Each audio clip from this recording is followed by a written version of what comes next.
Конгресот на ВМРО-ДПМН е закажан за во сабота ќе ја представи визијата како се гради држава. Ќе се бира претседател на најголемата владеачка партија, членови на статутарната комисија и дел од другите партиски тела.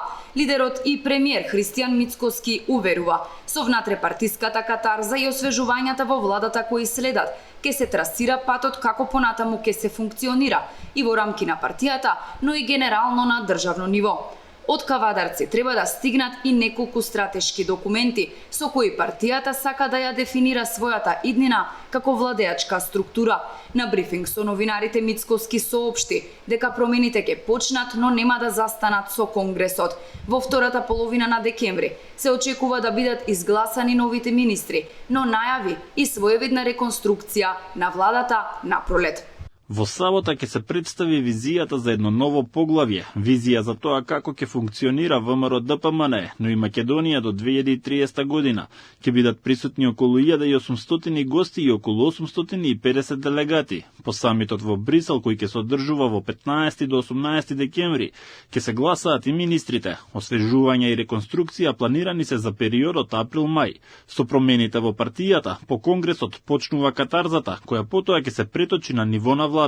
Дали владеачката партија е спремна за евентуални предвремени избори? Прашање кое се отвори на брифингот. Мицкоски вели дека како партија се подготвени, но тоа би значеле дополнителни трошоци за државата, техничка влада која би стопирала голем дел од процесите за напредок, посебно во делот на евроинтеграциите. Што се однесува до поддршката, вели дека на последните анкети се забележува големо водство на неговата партија во однос на опозицијската СДСМ. Мицкоски сподели и детали како се одвиваат процесите во рамки на реформската агенда. Факт е дека треба да ги завршиме домашните задачи, но она што дополнително го кочи процесот е секако спорот со Бугарија. Порача дека официјална Софија треба да се одлучи дали ова е билатерален спор или само наш проблем. Што се однесува до позициите на Македонија, тие се јасни. Нема веќе отстапки, но подготвени сме за разговор. Нема партнер за танго. Бугарија нека одлучи дали е ова билатерален спор и да го решаваме заедно, а ако е само наш проблем да го решаваме во ЕУ. Ние мора да имаме гаранции дека ова ќе биде последната блокада од Бугарија, од билатерална природа, но знаеме дека не се само уставните измени, после ќе се отворат други историски прашања.